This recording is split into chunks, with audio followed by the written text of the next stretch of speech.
All right, class, let's continue our discussion on muscles and the muscular system.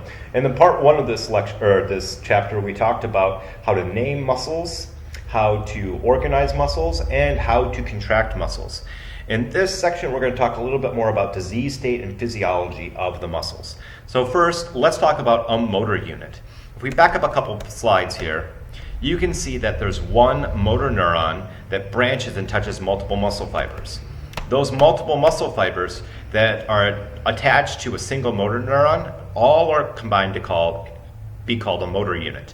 So when I stimulate one motor neuron, it will contract multiple muscle fibers. And we need to have big motor units or small motor units. A big motor unit will have more muscle fibers involved. A small motor unit will have fewer muscle fibers involved. If we have just a single wave of electrical charge or action potential travel down the muscle cell, that's going to be called a muscle twitch, and that's a single contraction that lasts just a split second. Now, if we have multiple electrical pulses traveling down the muscle fiber close together in time, they can sum their effects together, and we can have multiple contractions added together. This is known as summation, and this will cause the muscle to increase in contraction until we have maximum strength or maximum contraction or torque exerted on that muscle. If we have sustained maximum contraction, that is known as tetanus. And tetanus in this context means sustained maximum contraction. There's also a disease called tetanus, and the disease called tetanus is when the individual uncontrollably contracts all the muscles in their body all the skeletal muscles in their body at the same time. So in this context right now, when we say tetanus, we just mean sustained maximum contraction. We'll assume voluntary, so the person isn't going to die of tetanus in this context.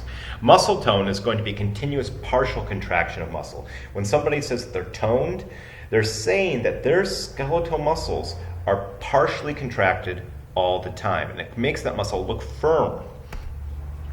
So let's talk about contracting a muscle. If I just have a single twitch, that single twitch is going to initiate one single contraction, that single stimulus. So if I have, for example, a single stimulus right here, there's going to be a small latent period, and this is being overemphasized to highlight the fact that once we electrify a muscle fiber, there's a short period of time that occurs before the muscle fiber contracts. So after the stimulus, the muscle starts to contract with more force and then relaxes again. Now, if I have multiple stimuli, those multiple stimuli can add their contractive forces together. And the closer the stimuli are together in time, the higher the frequency the stimuli are, the more force the muscle contracts with. Eventually, though, we can reach the maximum contractive force, and if I sustain that maximum contractive force, that is known as tetanus. Tetanus will usually be maintained until the muscle physiologically can no longer be contracting, and when that occurs, we have muscle fatigue. So even if we continue to expose that muscle to a stimulus, it will no longer contract. As we are contracting our muscles, we need to fuel the muscles with ATP, and we're going to have a couple sources of fuel to make ATP. Within the skeletal muscle fibers themselves, we can store glycogen, which is a complex carbohydrate, and we can also store fat. Within the bloodstream, we'll have blood sugar or glucose, and we'll also have mobilized fatty acids.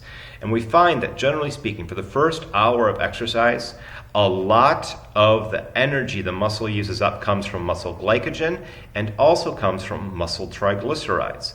So we find that we have a lot of energy coming from inside of the muscle cell. And the general pattern is the longer you exercise, and this is continuous exercise, the longer you exercise, the less energy the muscle cell will have inside of it, and the more energy the muscle cell needs to get from the bloodstream. So early on, we have mostly muscle glycogen and muscle triglycerides, and after 4 hours of exercise, there's no more glycogen left in the muscle, and most of the energy the muscle is using up comes from plasma fatty acids and blood glucose. And when we use plasma fatty acids, we are burning body fat. So we can get some ATP that's stored directly in the muscle fibers. We also will store ATP in a secondary molecule known as creatine phosphate. Creatine phosphate, or creatine itself, is a storage molecule for ATP. And when we have creatine phosphate, we can think of this as a fully charged up creatine molecule. So when we are going to have that continuous sustained contraction for a short period of time, we can use up our stored ATP that we have on the creatine. If we're in a low oxygen environment, we can go through a fermentative pathway. This fermentative pathway acts very quickly, but results in lactic acid or lactate buildup that can screw up the pH and physiology of our muscle fibers. And for long-term contractions, we are going to need to have cellular respiration occur. And this is aerobic respiration that uses up oxygen to make lots of ATP per blood sugar. So to summarize, we have the creatine phosphate and the anaerobic pathway. The creatine phosphate can be turned to creatine, and when it gets turned to creatine, we also make ATP. This does not require oxygen. It's an anaerobic process. Another anaerobic without oxygen process involves taking glycogen, turning it to glucose, and then fermenting that glucose to lactic acid or lactate. And in that process, we produce ATP. And then we are also going to have an aerobic pathway. This aerobic pathway will take glycogen, fat, or glucose and convert it into carbon dioxide and water, and in the process will generate a lot of ATP. This aerobic process, though, requires oxygen and occurs in the mitochondria. These other two processes occur within the cytosol of the cytoplasm, or within liquid outside of the mitochondria. We find that we have two different kinds of muscle fibers, two primary different kinds. There are some subcategories within these two kinds, but we're going to focus on the two broad kinds of muscle fibers, skeletal muscle fibers, that is. We have fast twitch skeletal muscle fibers and slow twitch skeletal muscle fibers. Our fast twitch ones are going to rely on the creatine phosphate and fermentative pathways. So they're going to be anaerobic in terms of how they get their ATP. And these fast twitch fibers are going to have very light coloration, very few mitochondria. They're going to be adapted to have lots of contractile strength. Since they don't rely on high oxygen concentrations for aerobic respiration, they're going to have very few blood vessels compared to the slow twitch. And there's a storage molecule I haven't talked about yet. This storage molecule is myoglobin. Myoglobin stores oxygen inside of the skeletal muscle fibers. Just like we can store ATP and we can store sugar in the skeletal muscle fiber, we can also store oxygen in our skeletal muscle fibers. This oxygen storage molecule is myoglobin. And since fast twitch fibers don't need lots of oxygen because they rely on anaerobic pathways, they have little myoglobin. Myoglobin has iron in it, and generally speaking has a very dark coloration to it. Slow twitch fibers have a lot of myoglobin, and because they have a lot of myoglobin, which contains iron, they will be very dark in color. These are going to rely primarily on aerobic respiration, so they need lots of oxygen to generate their ATP, and they're adapted for long distance or endurance training. And because they need lots of oxygen, they'll also have many blood vessels. So here's a cross-section, a transverse section through a skeletal muscle. You can see there's fast twitch and slow twitch fibers. Generally speaking, fast twitch fibers are the ones that bulk up. So when you think of bodybuilders, think of fast twitch. Slow twitch fibers are less likely to bulk up. So when you think of endurance athletes, think of slow twitch fibers. The difference between fast twitch and slow twitch is also the difference between light meat and dark meat. Bodybuilders, generally speaking, have more light meat on them. Or if we were to think of a chicken, the chicken breast, which is very rarely used for long periods of time, will be a white meat. But if you look at the chicken leg, which is used all the time for extended periods of time, chicken legs are considered dark meat. And chicken legs are considered dark meat because they have more dark, slow twitched fibers in them. And the breast is white meat because it has lots of lightly colored fast twitch fibers in them. As we exercise, we're going to increase muscle strength, endurance, and flexibility. And this is true for both fast twitch and slow twitch fibers. We also are going to have cardiovascular or cardiorespiratory endurance.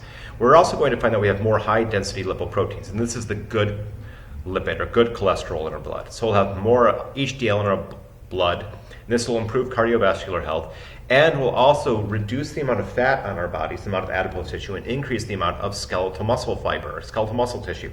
Generally speaking, this means that we'll be physically fit, we'll be physically able to move around better, we'll have fewer encumbrances, and there'll be increased self-confidence and self-esteem.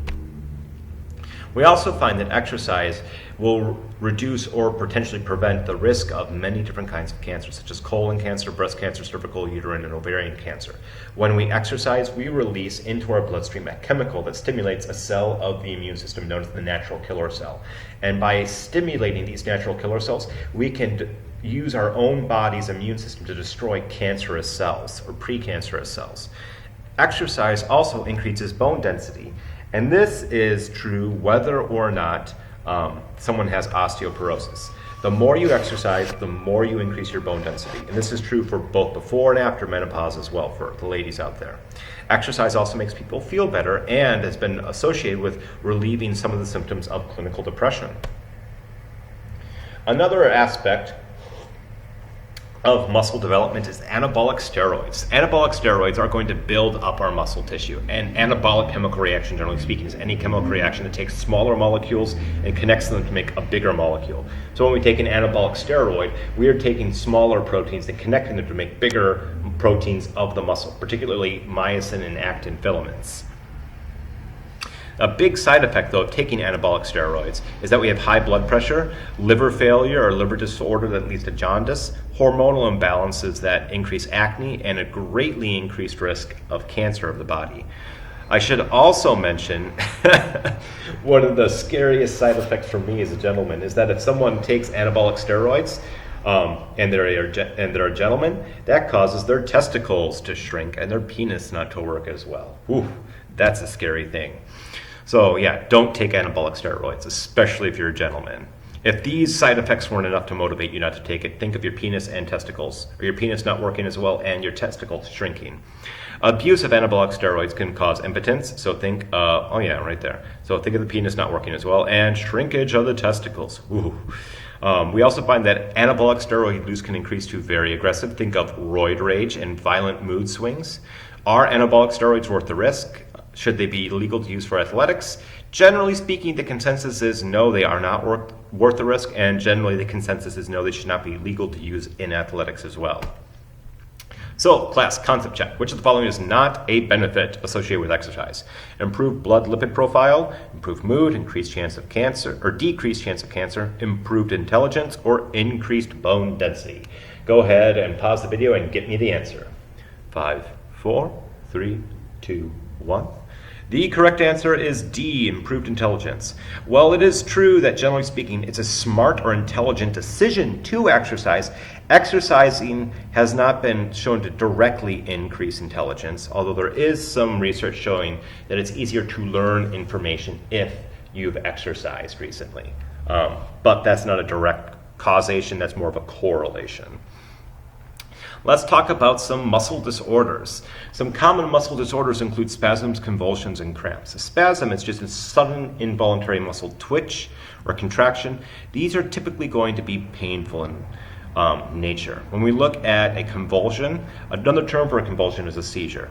And these seizures are repeated, multiple involuntary spasms of the skeletal muscles. I should emphasize that all of these spasms, convulsions, and cramps are all involuntary. Nobody intentionally does them. So if we have multiple spasms of the muscle, that's known as a seizure. If we have a multiple prolonged contraction, that oftentimes will be referred to as a cramp. These will typically occur in the legs or the feet. We also have strains and sprains. When we strain a muscle, we stretch it or potentially even tear that muscle slightly. And when we sprain something, we generally are going to twist a joint that has muscles on it and overstretch the tendons and ligaments, blood vessels, and nerves associated with that joint. Those sprains and strains can be quite painful. When somebody sprains a joint, they are more likely to sprain it again in the future because they've just stretched out the tendons and ligaments. And once you stretch them out, it's easier to overextend them and stretch them even more. Some diseases associated with the muscular system include myalgia, fibromyalgia, muscular dystrophy, myasthenia gravis, amyotrophic lateral sclerosis, and sarcomas. Let's talk about these diseases. A myalgia, generally speaking, is just an achy muscle due to an injury or infection. This is not necessarily going to be the soreness that you feel after a workout. This is going to be an achiness that's associated with a specific injury or a specific infection. Fibromyalgia is going to be chronically achy muscles. This is not very well understood. The cause of chronic muscle pain with no known, chronic muscle pain that generally speaking doesn't have a known cause is going to be classified as fibromyalgia. We also have muscular dystrophy. Muscular dystrophy is going to cause an inappropriate growth of muscular tissue. Trophy is going to be growth. Dys means inappropriate or bad. So dystrophy is bad growth of the muscles. So when someone has muscular dystrophy, they are going to have their muscles progressively degenerate and weaken. They get much, much weaker. They have bad growth. It's also worth emphasizing that during muscular dystrophy, a lot of times this bad growth is going to be associated with the muscles being filled with fibrous tissues. So the muscles can appear to be larger, but not necessarily have muscle fibers. They can have non-contractile muscular tissue in them. If somebody has myasthenia gravis, that's going to be an immune disorder where our acetylcholine receptors are attacked. And as those acetylcholine receptors are attacked, our muscles cannot respond to the signal to contract. So we won't be able to choose to contract our muscles anymore. We'll find that the muscles of the face, neck, and extremities can all be affected by myasthenia gravis as we lose the ability to contract our muscles. Another disease is known as amyotrophic lateral sclerosis, ALS, aka Lou Gehrig's disease. This disease is associated with motor neuron degeneration. And as those motor neurons die, we lose the ability to use the motor neurons and voluntarily contract our muscle. So myasthenia gravis is when the muscles lose the ability to respond to neurotransmitters. ALS is when our muscles no longer have motor neurons to stimulate them. And then muscular dystrophy is when the muscle fibers themselves die within a muscle. We can also have a sarcoma, a sarco meaning muscle, and the ma meaning cancer. Sarcoma is going to be a cancer of the muscle. This cancer of the muscle can spread to other parts of the body as well. When we look at our skeletal muscles and our muscular systems, we find that they help us to maintain homeostasis in many different ways. Homeostasis, again, is that maintenance or maintaining of the relatively constant internal environment in our bodies. So we are going to use our muscles to help us respond to stimuli, run away from that hypothetical bear chasing us in the woods, or go inside when it's cold and warm up. Or we can also use our muscles to digest food. We can use our muscles to pump blood and then contract our blood vessels in our cardiovascular system. As we contract and relax the external intercostals and the diaphragm, we can move air in and out of the lungs. We also use our muscles to protect body parts, particularly the muscles of the abdominal pelvic cavity, like the rectus abdominis, external internal obliques, and transverse abdominis, can all contract to protect the organs within our abdominal pelvic cavity. We use muscles and bones. Bones will store and release calcium that we need for both muscle contraction and nervous neuron excitation. We find that we are going to have lots of blood cells produced within the red bone marrow in the spongy bone tissue of the skeletal tissue, or the skeletal system. And then finally, we help our body to maintain a constant body temperature with our muscles. As we contract our muscles, our body temp goes up, and if our body temp is low, we can rapidly contract our muscles, aka we can shiver our muscles. So, class concept checked. Which disease of the muscular system is associated with death of motor neurons? Is it myalgia, fibromyalgia, muscular dystrophy, myasthenia gravis, or amyotrophic lateral sclerosis? Go ahead and rewind the video and get me an answer. 5, 4, 3, 2, 1.